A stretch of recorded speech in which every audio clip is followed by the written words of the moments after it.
us. My name is Jeffrey Smith, and I'm your co-host for today's show, in which we will discuss the U.S.-Africa Leaders Summit, which is taking place in Washington next week.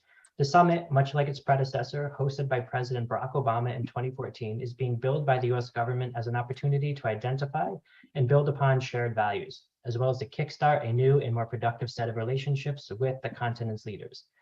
During today's show, we will seek to unpack and highlight a number of issues and ask some tough questions, including how will President Biden square the contradiction between his administration's stated support for democracy and human rights with the reality of inviting so many authoritarian leaders to the White House?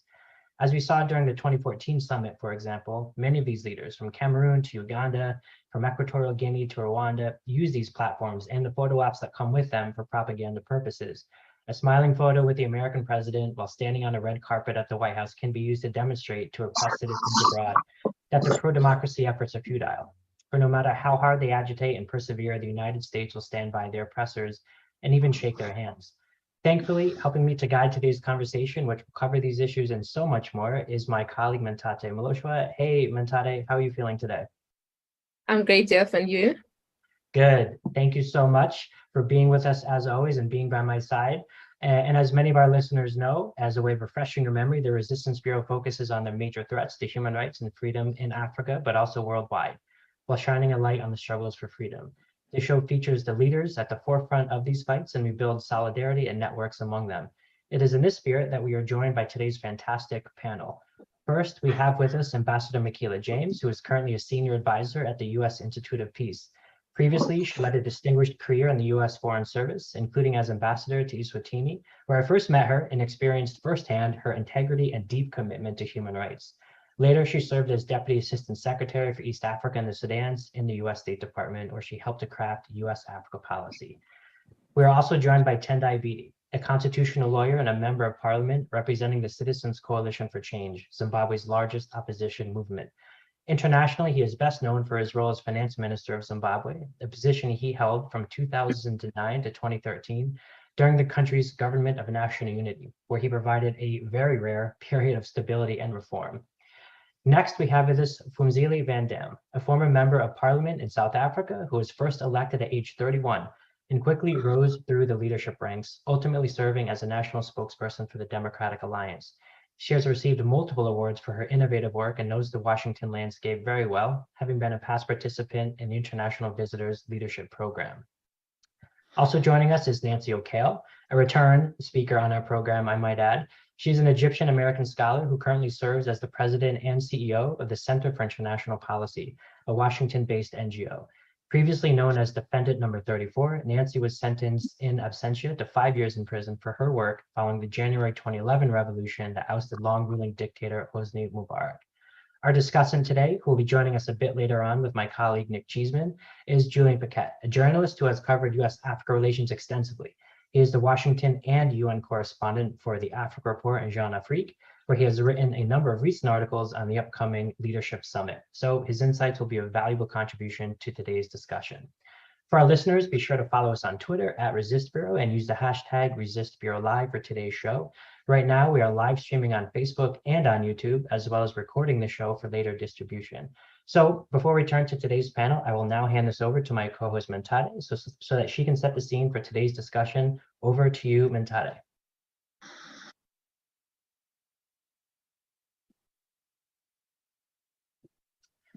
I think Mentate's internet is frozen. Nick, are you with us? Perhaps you could lay the scene for us today. Hi, folks. I'm very sorry that we don't have Mentate there. We'll be desperately trying to bring her back because you know and we know that she brings much needed insight, wisdom, and a little bit of star quality. But let me replace her for a second while we're down on the line. So today's show examines the second edition of the US Africa Leaders Summit.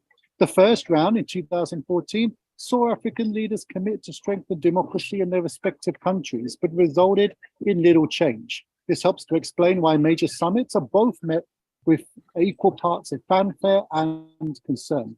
One of the most frequent criticisms is the belief that such gatherings offer much in terms of rhetoric, especially when it comes to human rights, but very little in terms of concrete action. Similarly, many feel that the outcomes are, in a sense, predetermined. The so-called commitments made during these elite gatherings, for example, are typically copy and paste commitments from other frameworks. This raises an obvious question.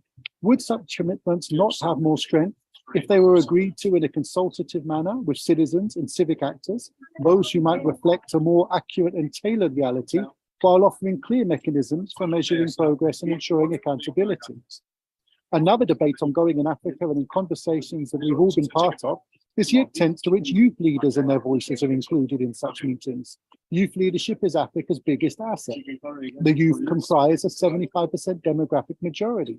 This is a critical fact in light of next week's leadership summit, which will be largely attended by old and aging men, some of whom have led their countries for several decades, longer than some of their citizens have been alive. Today's conversation will explore, therefore, the utility of the US-Africa's Leaders Summit and its limitations, addressing the bigger question that we posed in today's show title. Is this a step forward for US-Africa relations? Or is this, as some might say, old wine in new wine bottles? Our speakers will deepen and bring texture to this conversation, but we also depend on you, our audience, to share your thoughts through our YouTube, Twitter, and Facebook comment sections. You can also send your questions via WhatsApp on the number +263 77 623 8199. That's +263 77 623 8199. The number should be available on the screen just in case you've missed it. Jeff, over to you. Please, let's start the debate and bring in today's speakers. Thanks very much, Nick, for filling in. And Ambassador James, I would like to come to you first. Obviously, in August of this year, the Biden administration, as you know, unveiled its strategy towards sub-Saharan Africa. So we wanted to ask you what stood out to you as different or perhaps improved from previous administrations about this strategy? And importantly, how does next week's leadership summit fit into all of this, to your mind? Thank you, Jeff. First of all, let me say good afternoon to everyone, and thank you so much for inviting me. I'm really pleased to be on this panel. Really important topic for us to be discussing a few days out from the summit. The first thing I would say about the strategy is that the strategy is really emphasizing a reframing of the region's importance to U.S. national security interests. And that's a really significant change from previous strategies, particularly the very last strategy we saw in the last administration. This strategy is going to be focusing on things like open societies, promoting democracy dividends, economic opportunities, climate change, energy justice, all critical issues for the United States and for Africa. And so the summit itself is a reflection of that strategy, and it tries to really demonstrate the importance of engaging with African leadership and African people on all of these issues.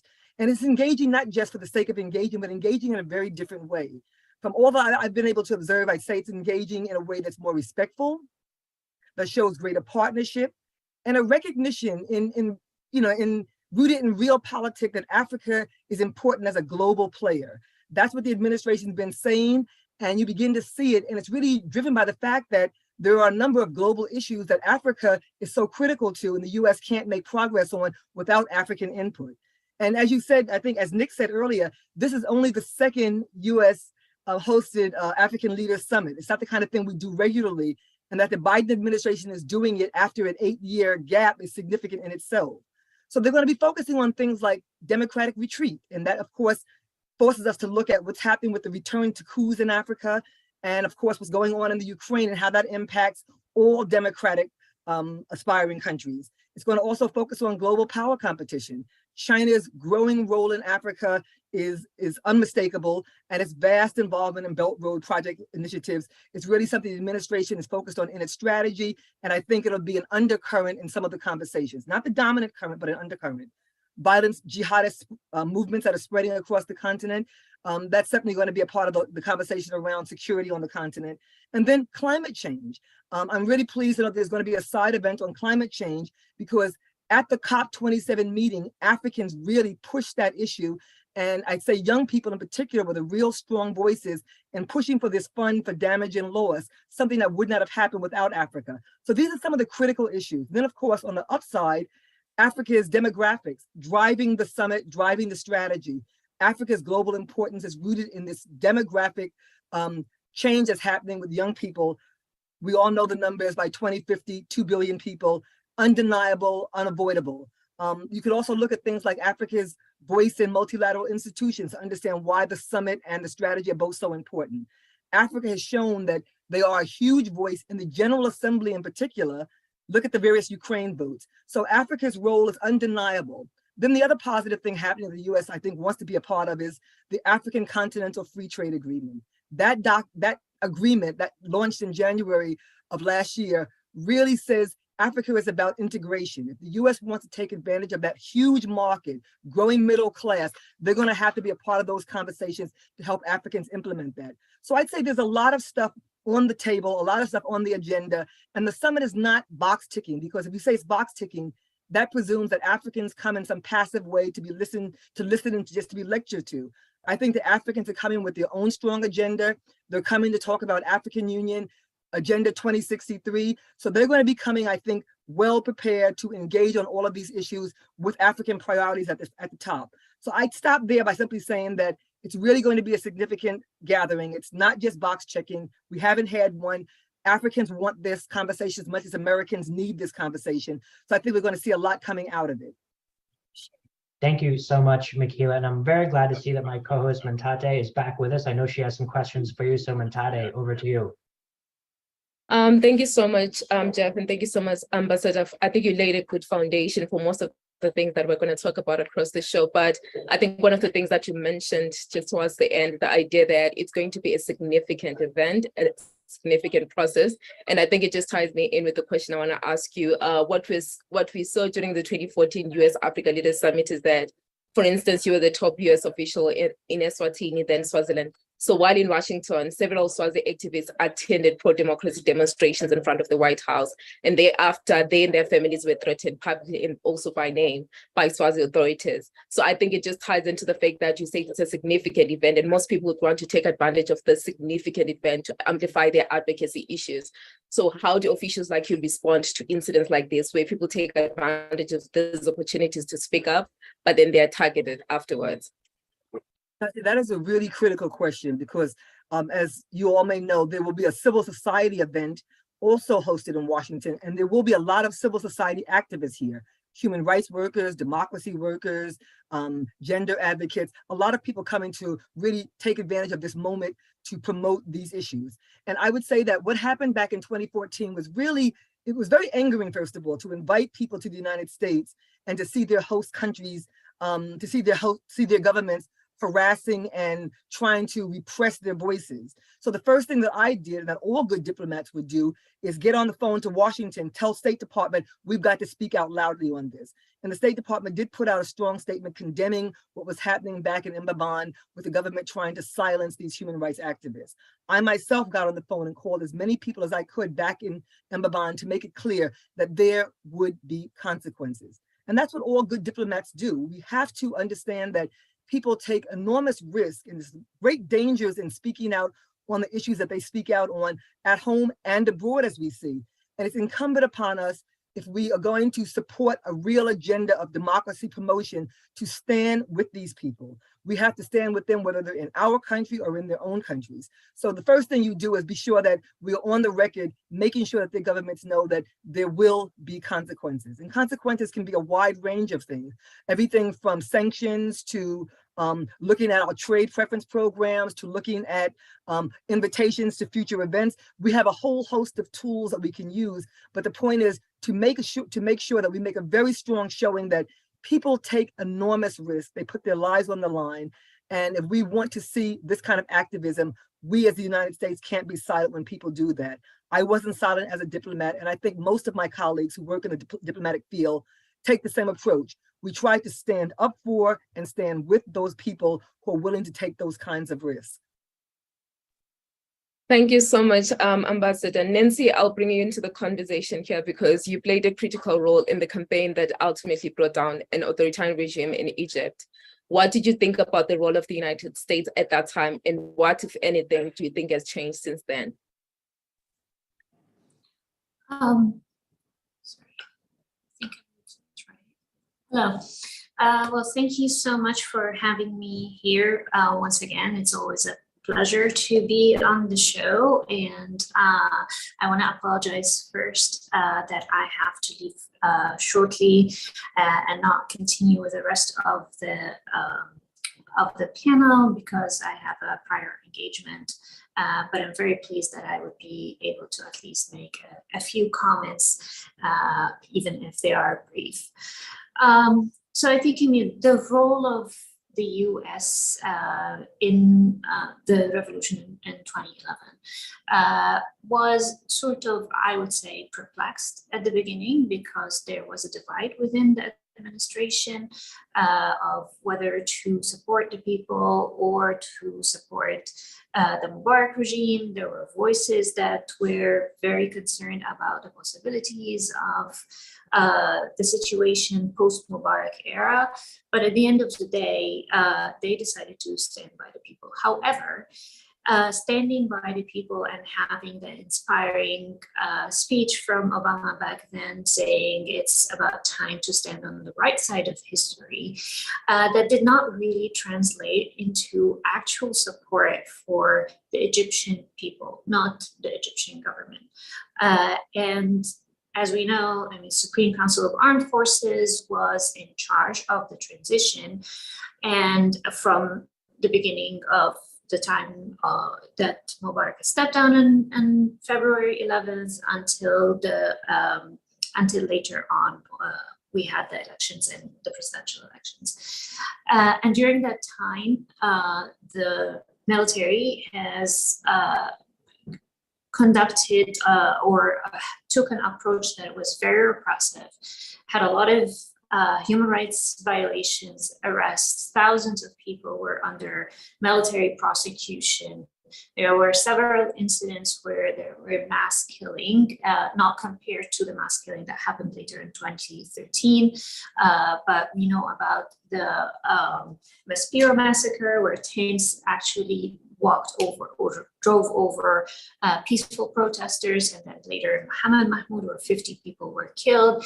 And nothing came out from the United States about this, except with some timid statements from the White House that were mainly calling for restraints on both sides, which actually was illogical to hear coming from the White House, comparing peaceful protesters with an army with tanks. So at that time, the attitude of the US towards Egypt, and also, not just Egypt, the different countries in the Middle East, did not really reflect the hopeful and promising words at the beginning that was supportive of democracy and freedom and support for civil society. And as we moved on, things actually got worse, and the position, and so was the position of the United States. And that was driven by two main things. One of them is the rise of ISIS, and the second is the refugee crisis, particularly from Syria.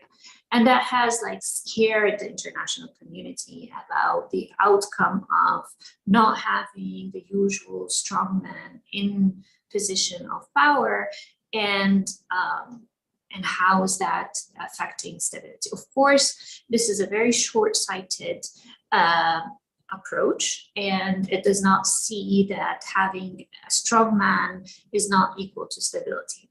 But as we look even into what is happening in Egypt, back then, in 2013, for example, when Sisi took over not as president, but as right after the ouster of Morsi, the dollar was worth of 6.8 Egyptian pounds. Today, it's 24 Egyptian pounds. So even just looking at figures, how the deterioration of the economy is clear in just this figure, but there are also similarly in other figures with the foreign debt and with the inflation.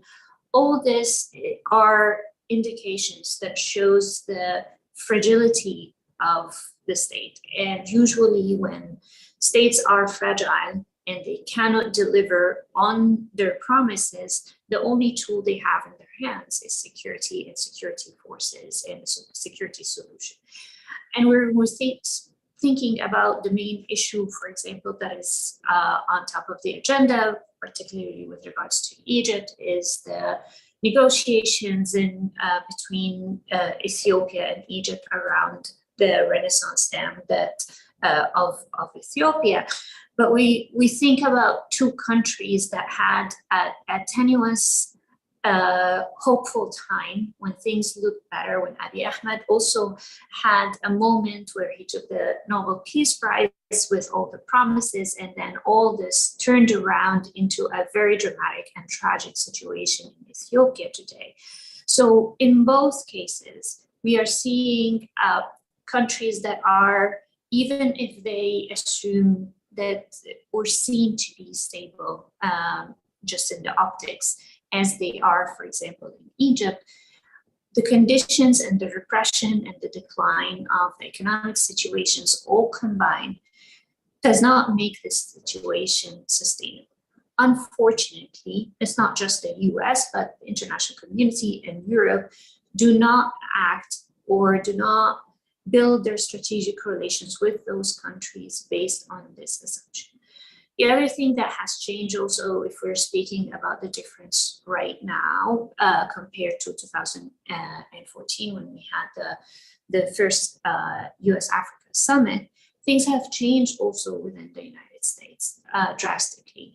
The level of polarization in US politics has increased dramatically, particularly after the election of President Trump in 2016 and onwards. And one of the international consequences of such polarization within the US society and US politics is that most of the international crises become an issue that is being highly politicized within the contest between the Republicans and the Democrats for each elections. So the issue does not become the interest and the actual policy solutions that would affect the people and the countries that are at stake or in danger, for like whether it's climate change or conflict or anything.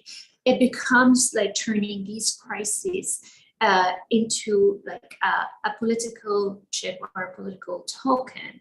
And it does affect things negatively in many cases, as we've seen, for example, how the Saudi Arabia decreased the oil prices, the oil production increased the oil prices just before the elections. And I mean, it was very obvious with other objectives of that. One of them is an influence and trying to influence the US elections. I mean, probably like towards the side of the Republicans. We've also seen how negotiations towards the JCPOA, it's the peace deal on nuclear issues with Iran, has also stopped because of the fear and the concern on how would this affect the results of the elections.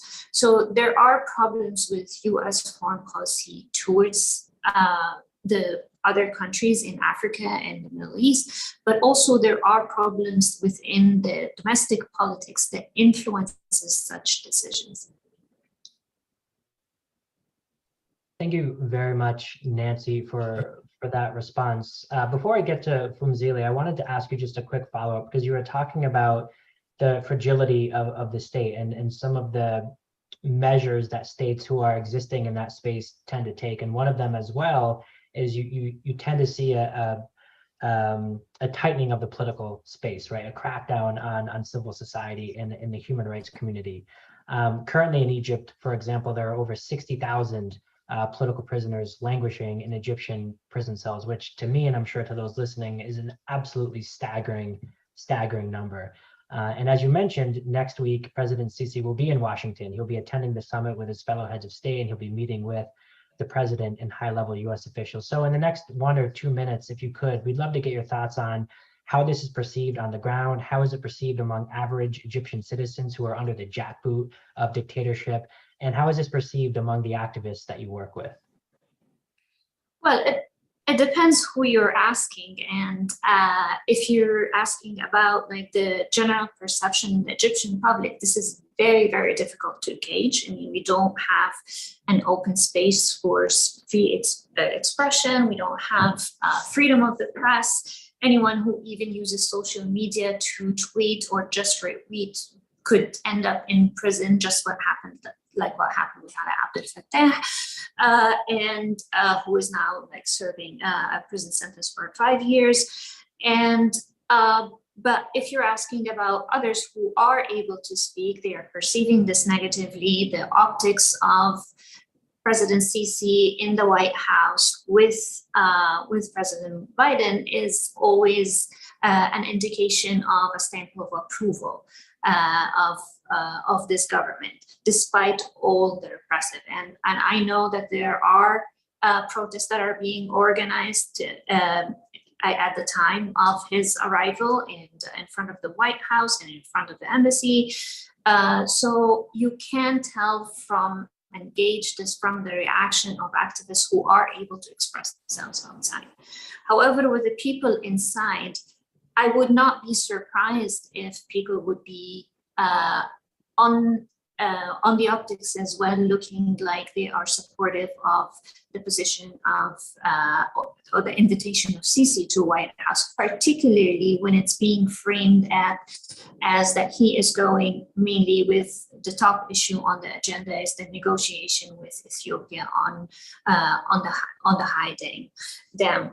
However, the problem was that if this is even a legitimate concern and a legitimate cause, despite him being an authoritarian leader, there's like a much bigger issue of water scarcity at stake and him being there. In practice, there is a problem with that. And this is a problem both, again, on the side of the Egyptian government and on the side of the US, because there is an issue of legitimacy of the presidency in Egypt, as with many other African countries, where their actions, policies, and decisions are not particularly representative of the people. So that's number one. And it's not just an issue of legitimacy as a term of, in terms of principle, but also it has to do with relevance and influence. To what extent, whatever he will be agreeing on, not just represents the people, but also affect the people in a way that would follow on through. And the second issue is an issue with the United States, because the United States has been acting with complete impunity towards at least the Middle East regions and other countries where they are favoring some dictators over the others, turning a blind eye on human rights violations and all other forms of atrocities that are being implemented by several leaders in Africa. When you're acting with impunity, you cannot expect commitment. You cannot expect accountability on the other side. You cannot, for example, turn a blind eye on the killing of Jamal Khashoggi in Saudi Arabia and go and have the fist bump, expecting that there will be a commitment from the other side, on the side of MBS, to support the interests of the US by increasing the oil production while you are acting with impunity. You cannot expect that as an outcome when you yourself are not committed to the principles that you stand for. And just one last thing, I am really pleased to hear Ambassador James talking about consequences of what would happen if the Egyptian government or other governments from the leaders of Africa who are going to be here would do what they always do, is crack down upon those who speak out and criticize and voice their grievances about their governments. Thank you so much, Nancy. And Michaela, since your name was invoked, I wanted to give you a quick chance to offer some insights if you wanted to before I go over to Phumzile. First of all, the only thing I would say is that people who are living under the kind of brutality and the kind of oppression that Nancy is describing absolutely deserve all of our support. And so diplomats have a special role to play. We are that voice of engagement, and we can also put pressure on our own governments, because it's about speaking truth to power, not only in the host countries, but to your own government. Sometimes our hardest diplomacy is getting our own governments to move. So I think that's what ambassadors have to do. I think that's what people on the ground and our embassies have to do.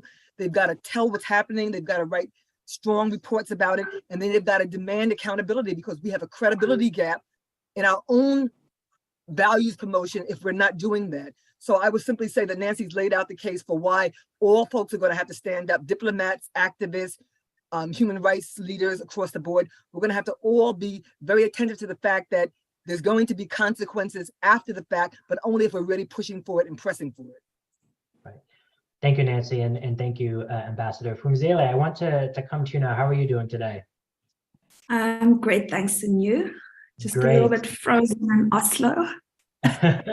Well, thank you so much for joining us. And it's just a good segue because Nancy was talking a lot about optics and what it's going to look like when we have so many, let's say, authoritarian-minded leaders here meeting in Washington. So I wanted to talk to you a little bit about that, but in a different way, and ask about the roles of women and youth. Because as mentioned in our introduction, most of the African heads of state who will be gathered here in Washington next week, they all share one thing in common, right? They're all older men and they all look very similar. So how does the exclusion of women and of youth voices at the official summit, how does that shape the summit's ability, to your mind, the ability to live up to the goals of the summit? And what does this mean for its impact or perhaps lack thereof back home in African contexts? Yes, thank you so much for having me this evening. And I think it's going to be, it has been already great to hear from the other panel participants. And I'm sure we're going to have a great conversation going forward. I think it's a perennial issue in Africa of young people and women kind of being kept out of leadership. I think what was encouraging was Ambassador James saying that there will be civil society gatherings, because I often think that the problem is the narrative is kind of controlled by the leaders or the brutal dictators, and the voices of activists are not heard, which has been the problem in Eswatini, where SADC has had observer mission, they've had meetings with King Mswati, and they don't hear from the activists on the ground, the pro-democracy activists on the ground. So it's really great that civil society will be given an ear at the summit. I think it's really important to kind of hear both sides of the story. And I think it would be great in terms of what's discussed in kind of my sphere of work. Africa's huge problem with youth unemployment. Young people don't have opportunities. I mean, countries like South Africa have one of the highest rates of youth unemployment in the world. So I'd really like to see a discussion around collaboration, around creating opportunities for young people in the continent, more collaboration around that.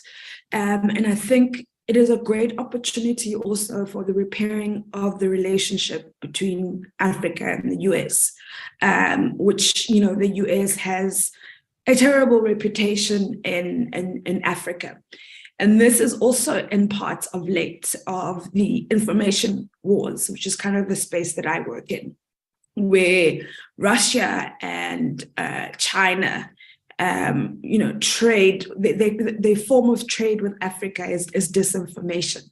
And in that they use disinformation to oppress people. They use disinformation to keep women out of positions in government. So I'd really, if I would have asks, I would say discussions around creating more opportunities for young people, discussions around gender rights, discussions around disinformation. Because I think a lot of people in Africa, well, it's a big conversation kind of in the US and the EU in terms of holding big tech accountable, privacy laws, policies and legislation against disinformation. This is a conversation that hasn't happened to the same level in Africa. So I'd really like to see that discussion taking place. And in instances of countries where there are internet shutdowns, where there are laws created under the guise of acting on disinformation, but actually are there to result in censorship. If I would see the summit as successful, is if those three issues were discussed. And I think they're of great importance. Great. Thank you so much for that. Unfortunately, it looks like my co-host has dropped off again momentarily. So I will ask you a follow-up question, Phumzile, before we get to our friend Tendai in Zimbabwe. And it's really timely that we have you here today, not only talking about the summit, but obviously there's a lot happening back in South Africa, right? And it's pretty dramatic with speculation about whether the president will resign over these allegations relating to his failure to report the alleged theft of a large amount of money from his property. So with President Ramaphosa soon arriving here in Washington, we wanted to ask you, what message would you like him to hear here in Washington, especially given the outsized role that South Africa plays in terms of democracy and human rights and economic integration, not only in SADC, but across the continent? And how confident are you that those messages, those necessary messages, will be delivered? Yeah, I mean, I think part of the reason why the US has a very terrible reputation in Africa is because people view it as overly interventionist. So I think with the Phala Phala farm gate and the money stuffed in the couch, while that is an issue that certainly should be discussed, I think for the people of South Africa, the kind of issues that should be discussed are around the rolling blackouts, around energy security, around gender rights, around youth unemployment. I think for most African countries, and particularly what's in South Africa, like I've said, which has the highest rate of unemployment for young people, those are the discussions that need to happen. Getting the basics right, keeping the lights on, ensuring digital access. That for me would be the message I'd like Ramaphosa to get. Great. Thank you so much for that. Tendai, how are you? I think you're on mute. So if you unmute yourself really quickly, I'll come to you with an important question that we have for you.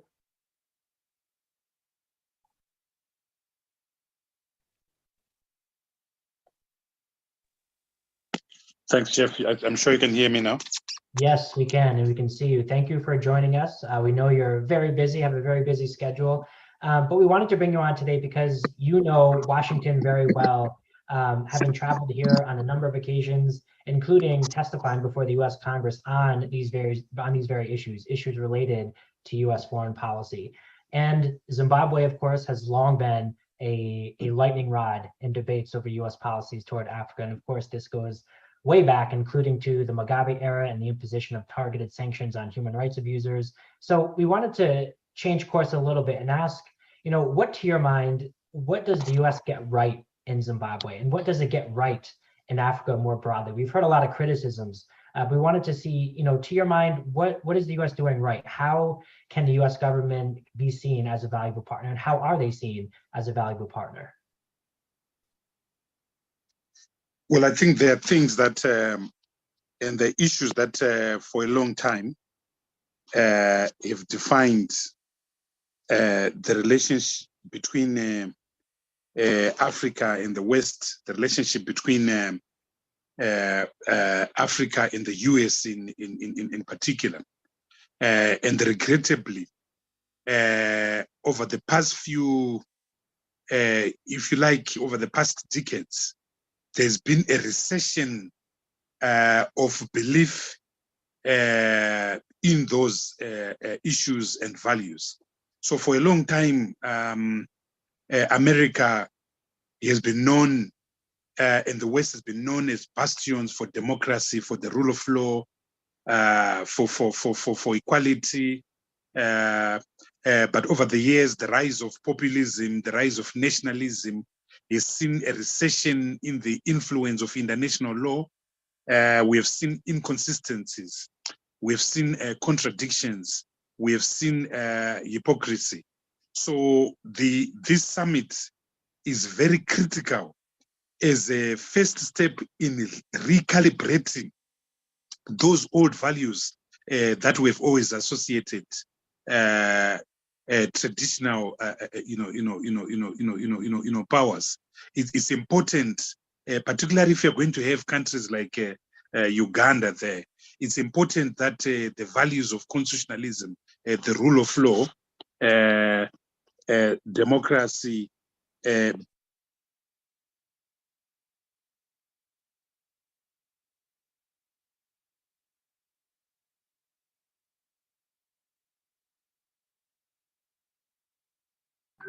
it looks like we may have accidentally or somehow just lost Tendai. With that being said, Nick, are you back with us? I never went away, Jeff. Yeah, I'm here. Perfect, there he is. So while we wait for Tendai to log back on, perhaps we can kick it over to you, since we have an amazing, very plugged in discussant for today's show, Julian Paquette, and maybe get his reactions to the show thus far and also yours. And if we're still waiting for Tendai at that point, perhaps address some of the questions that came through WhatsApp and on our social media pages. So let's roll with the punches here and kick it over to you, Nick. Absolutely. So just to remind our panelists, the questions for them are now in the chat, so they can take a look there, and I'll pose them to you in a moment. But we're very lucky to have Julian here, fantastic journalist, great discussant, and also somebody who's actually done research on Washington's 500 million a year foreign influence lobby. That's something that we had a show on a little while back. But I think it might be worth, asking that broader question that connects your research in this summit to start with, Julian, and maybe asking you just to reflect on what you've heard. And I suppose my question would be, to what extent is this a situation where African countries are able to come and lobby, including their multi-million-pound contracted American companies who lobby on their behalf all year round? And to what extent is this going to be an opportunity for which the US to set out its agenda? It seems to me that in perhaps contrast to previous decades, we see African countries that are increasingly galvanized and confident about telling Western countries where to go jump and about asserting their own interests, not just from a kind of strategic point of view, but from a kind of ideological decolonization, who are you to lecture us anymore point of view. That perhaps means that the tone and the balance of the meeting will be very different in the past. So I'd love to have your perspective on that. And then also, of course, your answers and your insights into what we've heard from our three speakers so far. Wonderful, thank you. I hope you can hear me okay. I think, yeah, well, I love the fact that you brought up the lobbying. We just had a piece on, 10 lobbying campaigns to watch at the summit, including from the United States. Obviously there's the whole "you should be trading with us" aspect of this. The continued push to get a little bit more African unity on criticism of the Russian invasion of Ukraine are big ones. The US is also going to be trotting out its choice to lead the IOM, the International Migration Organization, and she'll be lobbying heavily next week to get the nod as the Director General for that organization next year. So those are just some of the the US things that they really want to nail down. On the African side, you're absolutely right. They do spend a lot of money to lobby. They'll be coming here. A lot of them want to meet with President Biden in person. To date, we haven't heard of any confirmed bilateral meetings. So, Molly Fee, the Assistant Secretary of State for African Affairs, is going to be in very high demand from a lot of these leaders. But others as well, Catherine Tai, the U.S. Trade Representative, a whole bunch of countries will want to meet with her. So I think we'll see a lot of that. Just to point out some specifics, Zimbabwe is invited, as you probably know, for the foreign minister will be coming or should be coming. They'll want to be lifting some of the sanctions there. Kenya is still pushing for a more deep free trade agreement with the United States. DRC and Rwanda are going to be very big countries to be watching here as they continue, their fight over Eastern Congo, M23, all those groups. So we're hearing a lot about that. The Congolese trying to get the Congress to push for meetings with Rwanda to sort of read the riot act to Paul Kagame. So we'll see what happens with that. So yeah, there's going to be a lot of lobbying for sure. And a lot of these people will be earning their salaries.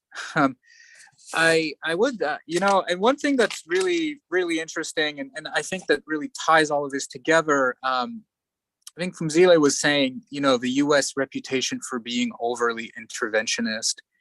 And I think, the way they're approaching this summit is really to try to frame the whole thing as the Africans themselves wanting democracy, as opposed to this being some sort of Western imposed or American imposed ideal of governance. And so, you're seeing that from everything from the invite list. I mean, if you'll remember, the countries that are invited, basically everybody's invited except three countries or territories not recognized by the United States: Western Sahara, Somaliland, and then Eritrea, which is really the outlier here.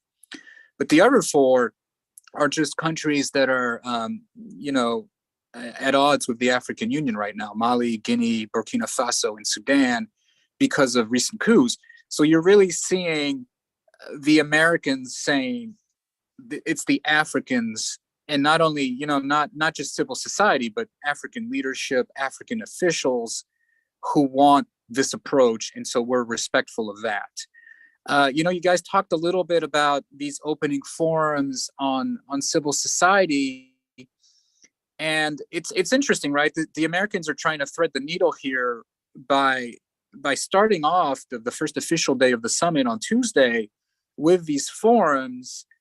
One of them is called Elevating All Voices for Inclusive Development, for example.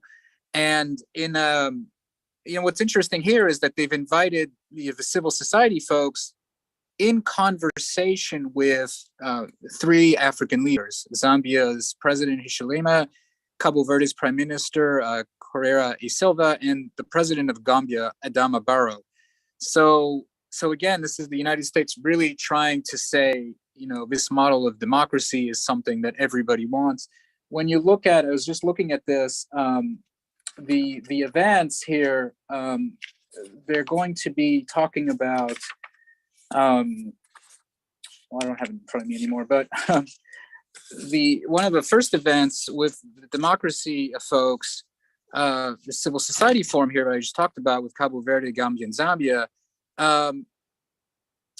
they're spelling it out as the vision for the forum, reflecting 3 of the 7 aspirations for the African Union's Agenda 2063, which we heard about earlier: inclusive growth and sustainable development, good governance and democracy, and people-driven development. So again, this is sort of reverting back to what I was saying, which is that the Biden administration is really trying to frame this conversation as good governance, democracy are things that the Africans want, are things that the African leaders that we are inviting want, and even the ones that may be more authoritarian, we can help talk to them about getting them in that direction of, renewed democratization.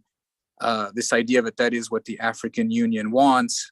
Now, of course, the obvious criticism of that is that the AU isn't particularly powerful on some of these issues, that some of the sub-regional groups like ECOWAS have been much more, forceful in sanctioning some of these countries.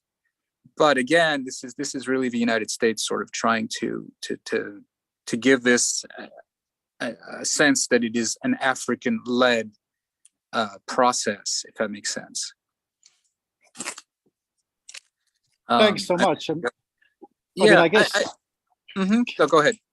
No, I guess the key point, which is a challenge here, is who represents the Africans, right? So we know, if you look at survey data, most African societies do want democracy. We also know, if you look at the democracy data, most African leaders don't. So, I think you can make a pitch that you're responding to what African citizens want by putting democracy on the agenda. But as you say, it doesn't necessarily fit with what African leaders are going to want to talk about. And I think that's a tension, that we see. Now, as I understand it, this summit is breaking new ground. There are going to be some meetings with civil society groups, but they are going to be more on the fringes rather than the center. And the heavyweight stuff is still going to happen around the political leaders rather than the civil society leaders or the opposition leaders or the women's leaders or the youth leaders. Do you see any prospect of a kind of reform of the way, maybe not just this summit, but these kinds of summits in general happen? Because it seems like with the general trend of decolonization, there is going to be increasing pressure to try and make them more accountable, more inclusive. But yeah, I'd be love to hear your thoughts on that. I believe we've got Tendai back, so we'll have your response to that, and then we'll go back to Jeff and Mantade to ask Tendai his questions. Okay. Yeah. Listen, you're absolutely right. There are a lot of forums that will be on the margins. At the same time, the State Department is going out of its way to publicize them. So you're going to have one that's hosted by Amnesty International, Human Rights Watch, and others on Monday. Opposition folks and activists from the continent will be coming to that. You're seeing the State Department invite 25 journalists paying their travel expenses from countries that may not have free press. They've been holding a bunch of calls with the media ahead of the summit, to try to address this. And of course, that is the recurring question, the one that you're asking on your show today, the whole democracy aspect. But we've had Molly Fee from the State Department, Chidi Blyden from Defense, Judd Devermont from the White House, Catherine Tai from USTR. They've all been briefing the media and coming back and again to this idea of that this is very much a pro-democracy summit of sorts, but at the same time, being very respectful of the African leaders that they're inviting. This notion that they need to be at the table for us to speak to them, that kind of thing. So it is definitely going to be a tension. It's really interesting. We've seen this across play out across a number of different areas in recent months. The good governance aspect of this, you're seeing the Biden administration, just to go back to some of the criticism about being overly interventionist, in the Sahel, they're focusing on good governance, especially after, the Malians really got upset at the French for their approach to counterterrorism. So now we're seeing this big push to focus on good governance there. In Somalia, the Biden administration returned troops there. But I asked Dana Banks from the White House about this, is this more like kinetic operations? And, she was adamant that no, this is about training the Somali government, the Somali security forces to be more respectful of human rights, that kind of thing. So it's definitely, at least rhetorically, front and center as compared obviously to the previous administration. The whole democracy, good governance aspect of all of this. So, they're definitely trying to thread the needle, but like you said, we'll see, how these leaders are received.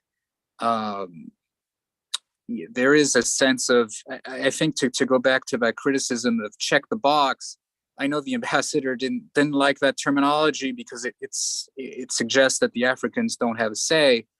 I think the people here who are saying check the box just mean that there's just so much being thrown out at the summit, from there's going to be an AGOA ministerial to civil society forums, just like investments in space technology. So I think one of the questions to ask is also, at the end of the day, what's the summit really about? And I think that's kind of a key criticism for a lot of people. There is just so much on the table that it can be, difficult to really figure out what the what gets the most attention. And so yes, there will be good governance and there will be civil society forums, but they do risk certainly being forgotten about or just sort of overlooked in the midst of all of this stuff that's going on. And then just to briefly end this, this is very much a business summit for the Americans. Second day is entirely about this economic summit, which we haven't had since 2016. And they really want to, strike a whole bunch of deals on that. It was interesting to me, Catherine Tai was speaking to the Atlantic Council on Friday, and the person interrogating her brought up China, and Catherine Tai was very careful to say, well, I'm not the one bringing up China. This is really about us wanting a deeper commercial relationship with the Africa, because Africa is a valued partner. But you always have that, that Chinese sort of angle in the back here. And so, the Americans are obviously extremely wary of sending African leaders into the arms of the Chinese or the Russians. And so those are obviously, major points of tension there. Thanks so much. So we'll go back to Jeff Amantade, and we'll come back for the Q&A in a moment. Yeah, thank you, Julian, and thank you, Nick. Tendai, we want to go back to you. So if you could unmute yourself, you were talking about U.S. policy towards Zimbabwe and Africa more broadly, what they've actually gotten right in the past, what they continue to do right. And then I know Mentate, my co-host, is back, and she has a follow-up question for you. So Mentate, how about you ask your question, and Tendai can adjust both as we wrap that portion up of the show. And as I just say that, Mentate has dropped off. So Tendai, over to you. I know, again, you were talking about U.S. policy towards Africa, what they've been getting right.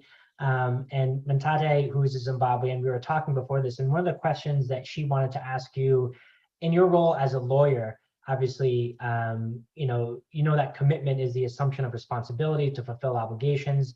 Ideally, it follows that progress will thereafter be made. And so it's possible to demonstrate that changes have been delivered or otherwise. So this is the hallmark of accountability, right? And we know that the Zimbabwean president was left off the invite list, as we just heard Julian talking about, but some of his top deputies will be here. So in addition to what US policy is getting right, do you hold out any hope that the attendance of the foreign minister, for example, will spark any meaningful or accountability back home? We'd really love your thoughts on that.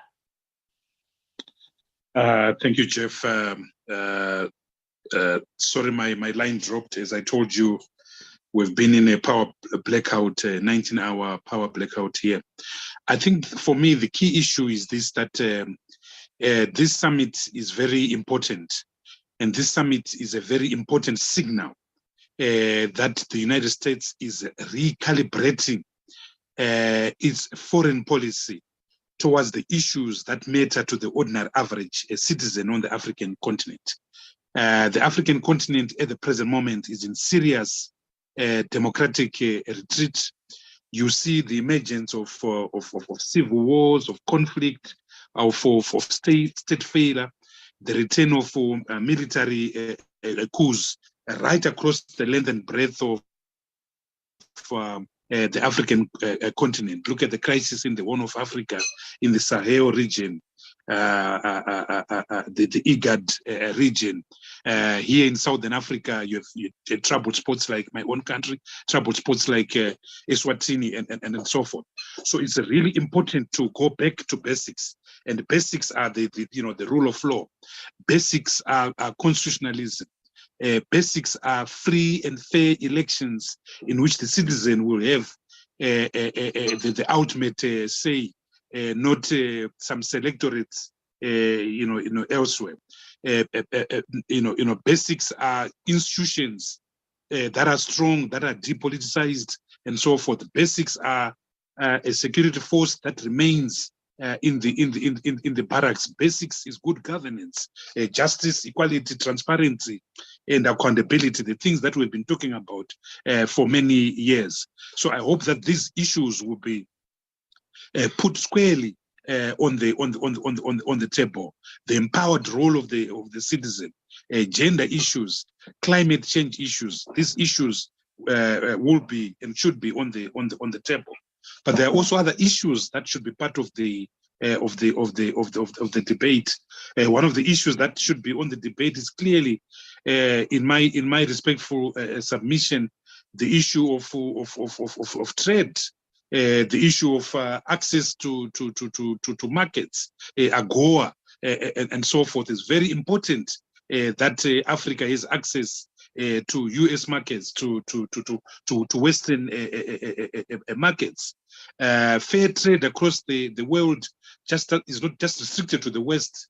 The role of China on the continent, the massive mortgaging of our minerals to both the Chinese and the Russians. A third issue, which is very dear to me, are illicit financial flows. In my own country, we've been losing almost $1 billion a year to illicit financial flows, and I would like to see an international protocol that ensures that there's a blockade against the continued exploitation of Africa and the movement of these illicit financial flows from Africa to the West. The sad tragedy is that more money is lost through illicit financial flows than what Africa actually receives annually in terms of aid. So hard issues should be put on the table. They really are put on the table, and I hope that if the take home can be some commitment to the basic values, some commitment to an understanding that we need to go back to basics, the basics being the rule of law, the basics being a constitutionalism, the basics being a democracy and the rule of law. Thank you very much, Tendai. And Nick, I want to go back to you because as I see on our social media pages and elsewhere, we've received several questions for some of our speakers today. So I wanted to pass the microphone back over to you and let's get these questions and answers going. Absolutely. Thanks, Jeff. And as ever, we've had loads of great questions. So thanks again to our audience all over the world.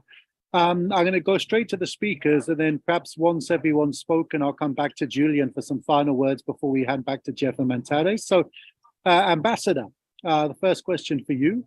You talked about the fact that African leaders will have their own agendas in this meeting. Some of those will run counter to the agenda of the United States itself. What are the areas in which you think the gap between the agendas of the two sets of leaders is the greatest? And can this be overcome? Thank you. First of all, it's really good to hear Julian and Honorable Tendai lay out the priorities that they have gleaned are coming out of the summit, because those are the priorities I see as well. I think the Africans are coming primarily, really, honestly, to talk about investment and trade. I think AGOA is going to be a very big part of the conversation. There will be the AGOA forum, but Africans want to talk about investment and trade for very obvious reasons. It is about stabilizing their country's economies. It is about job creation for their huge demographics that are growing. And so I think that's a priority for them. And for the United States, those are also important. As you all know, there's going to be a full day on just the US-Africa Business Forum. And that's about putting companies together, private sector together, making deals happen. So that's a mutually shared agenda item. But I think the way democracy is going to play into the conversation, I don't know that it's going to be such a front and center issue, quite honestly. I think it's going to be the way that the American government talks about creating the environment for foreign direct investment. The environment has to be one that has what Tendai talked about, constitutionalism and rule of law and accountability and anti-corruption. So I think the US government won't be so much lecturing and hitting African governments over the head with that issue, as much as talking about that as a democracy dividend, if you will. We all know that the surveys are showing that Africans still support democracy, but they're very critical of the dividends, the kind of things that Tendai was laying out so well. So I think that's going to be the entry point for US government folks, talking about getting more trade and more investment on the continent, but doing it in a way that creates an enabling environment where people are secure and protected and have health and have education. So it's going to be a kind of a mixed conversation. Those two things are not separate. They're very much linked. If you don't have the right enabling environment, you don't get the direct investment that you want. You don't get the trade that you want. So I see that as the way it's going to happen. And I would say the last thing on the civil society groups, I too would have liked to have seen the civil society groups sitting in the same venue with the heads of state. That's not the way these summits work. I don't think that's the way the Russian summit works or the Chinese summit works with African leaders. It's just not done that way. But there will be a robust conversation with civil society. And I hope that civil society lays it out and Americans hear what their priorities are. And then the real work is when they all get back home. Are the conversations then more integrated, and do African people begin to see tangible benefits? Because it doesn't matter how many conversations we have in Washington, the test of the success of the summit is going to be whether people in Africa feel it was tangibly beneficial to their everyday lives. Great, thanks so much. So moving on now, I think that's a really interesting answer. Although, of course, you know, it is worth noting, as Tendai perhaps will bring us back to the bringing up an issue like corruption might be just as difficult for many of those governments as democracy itself. But let's move on quickly. Mzile, so the question for you was, given the limited number of women and minority leaders in the US Congress, is the US actually the right partner to advance the kind of interest that you spoke about so eloquently? And on some of these issues, aren't there actually African countries who should be teaching America rather than the other way around? Yeah, I think the first point, I think you spoke to it, Tendai spoke to it, and Julian spoke to it, about kind of choosing partners. And if it is that the majority of people in Africa want democracy, which I think is correct, then the right kind of governance model to emulate would be the US, and not kind of forming diplomatic relationships with trade, without letting the kind of trade relationships in Africa be dominated by China and Russia, which aren't kind of bastions of free democracy. So I think that is kind of how I see that discussion. But in terms of information sharing, I don't think it should be a situation, and it's certainly not presented as a situation where, all the African leaders are going to sit down and be scolded about democracy, and it's going to be a dialogue for open conversation. And I certainly think there are areas where the US and other countries in the world can learn from Africa. The US has never had a female president. Some African countries have. So I would really love to see it be an open dialogue. And because it's been perceived to be interventionist, if that relationship is seen as it's a situation where there's sharing of information. So a particular example is around online violence against women. The AU, I think, is kind of the first regional body that has had a very strong resolution around that. I think everyone has something to learn from each other. The US has something to learn from Africa. Africa has something to learn from the US. I guess my point is that the relationship is one that must be repaired, one where the relationships that Africa forms with the West are rather with countries that value democracy, and not ones like Russia and China, which will help African leaders clamp down on democracy, and kind of provide them with those tools and those strategies and digital dark arts strategies. So yeah, I think I agree with the question. Africa is something to learn from. Yeah. Thanks. Yeah, I mean, and I agree. And I think one of the things you hinted at there perhaps could be put a little bit more firmly, which is, of course, on the one hand, it's great to bring leaders together with big business connections in that sort of elite context and boost investment. Everybody does want that. It's a very hard economic time on the continent. But one of the challenges of doing that outside of greater participation from citizens and civil society is that we know that many of those deals have been done historically in opaque ways that are not transparent, which is why we have corruption and why we have badly performing governments sustaining themselves in power over long periods of time. So again, I think, one of the things that perhaps a lot of our listeners would be thinking, at least those who are committed to democracy, is the democracy that allows those trade deals to actually work for ordinary people. And if you do the trade without the democracy, what you get is economic growth that is shared by the elite and doesn't trickle down. But we need to move on. Tendai, we've got a question for you. I should say a number of people are writing in and saying that we're using the word Africa an awful lot, and that is true. We're sorry. Africa is not a country. We appreciate that. We have used Africa and Africans a lot. It's a terrible generalization. We apologize. In this kind of conversation where we're talking about a summit and there's so many different countries, it's harder to consistently disaggregate, but we recognize that very much. And Tendai, the question I'm going to put to you does ask for some of that aggregation, which is, why is the US government planning to fund SADC election observation in 2023 when SADC has never once defended democracy in Southern Africa effectively? Should not the US consider funding a different observation mission, one with credibility, if they're truly serious about supporting free and fair elections? Over to you. Well, I think that there are two issues conflated. First is the role that SADC itself should be playing, independent of the United States. I think that bodies such as SADC, bodies such as the African Union, they have a duty to protect the citizen. They have a duty to align themselves with the interests of the ordinary citizen, the Wananji, the Walalhoi, the ordinary person in the street, the ordinary person in the village. And regrettably, SADC in particular has been seen as an old boys club of liberation movements, the ZANU-PFs of this world, the ANCs of this world, the Frelimos of this world, the SWAPOs of this world, the Chama Pindus of this world, the MPLAs of this of this world.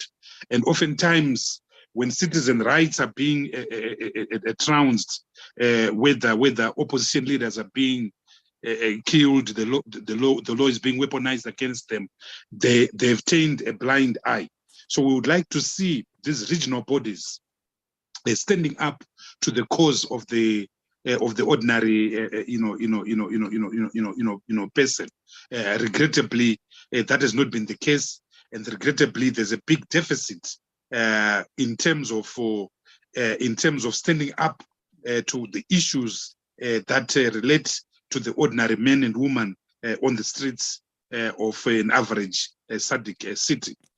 With regards to the US, I think that one of the things that they've been able to do, even in the days of in the retreat period, have been to scrutinize closely the goings on in the region.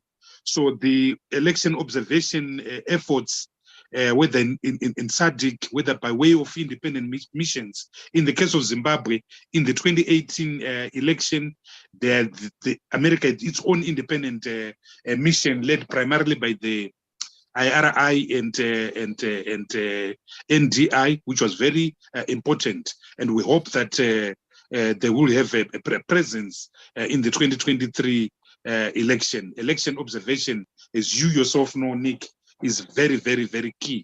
It's very, very important because it's part of ensuring that there is some standard in which African states are held to account. And an election delivery system that delivers is a basic standard that should be reproduced by all countries on the African continent. This business that you have a president that will win by 93%, as we've just seen recently in Equatorial Guinea, is just a lot of rubbish, with great respect. And not only that, if I remember rightly, 93%, but also the opposition not winning a single seat in the legislature, which I think goes down as one of the most one-sided elections of all time. Fantastic comments from our brilliant panelists. I'm going to come back and just ask Julian if he's got a final word of reflections on that, but we're going to have to be quite brief because I know we're running out of time. After that, we'll be going straight back to Jeff and Mantade to wrap up. Julian, over to you for the final word. Yeah, thanks so much. You can hear me, right? Yep. So, Ambassador James made that wonderful comment about the democracy dividend and this idea of creating an environment that's conducive to trade and investment is the way that we're going to get to the democracy angle here. And I would just like to leave your viewers with this, this idea about who's the real audience for this summit, right? I mean, we tend to think about it as the Africans, the Americans saying, we're here for you. You're the continent of the future. I would make the argument that maybe this summit is more about the Americans and specifically the American companies that are not currently investing in Africa. And I think that there's going to be a very strong push here. And that goes back to what we were saying earlier, transparency, good governance, this idea that your business deals aren't going to go up in smoke. You think about mining, you think about, the big energy companies, they all want a piece of Africa, but that's a given. But I think the Americans really want to elevate the small and medium enterprises who might not currently be trading with Africa. And I think that's what you're going to be seeing a huge push for here, is really trying to get them into the mix and trying to reassure them that Africa is a continent, again, to use that generalization, worth trading with. And to get there, they're going to have to make the case that, these are countries that have rule of law, that have transparency, et cetera. And so I think that's going to be a major push during the AGOA summit. Your viewers might want to know that the AFCFTA, we're expecting them to sign an MOU with the U.S. Trade Representative. AFCFTA already has MOUs with the UK and especially with China. So these are all avenues where the Americans really want to start, playing a much bigger role. But again, I think a lot of the audience for this summit is going to be American possible potential investors, and trying to get them to to start thinking of Africa in a different light that's not represented in our mainstream media most often. So I think that's where all that kind of ties together. Thanks so much. That's a really useful and helpful, I think, thought on which to end. And with that, over to Jeff and Mantade. Thank you very much, Nick. And of course, thanks to Julian, to Ambassador James, to Tendai, to Fumzili, to Nancy O'Kale.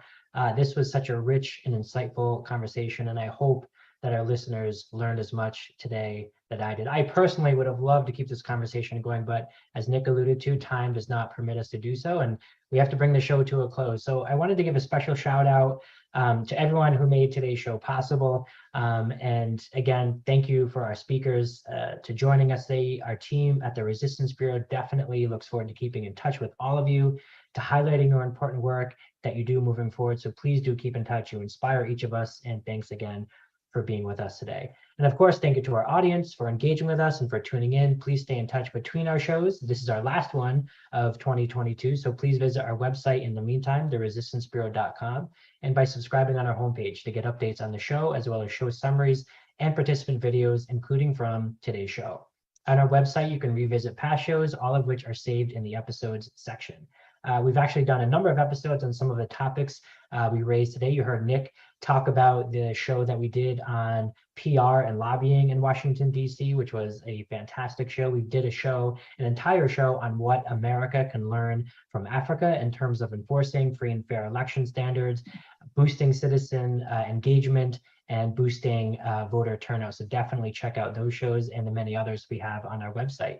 As a final note, the continued impact of this program is a real testament to the efforts of our entire team, many of whom are not on screen today. So big thanks, as always, to our tech manager, Peter Dory, to our creative director, Ndondo Msaka, who creates all the amazing artwork that you see on our social media platforms. So thanks to you both. They both work behind the scenes to make this a success with our entire network. So thank you again for joining us today. We truly appreciate it. Stay safe in the meantime. Keep fighting those good fights, and we will see you here next time in 2023. Take good care. Thank you very much.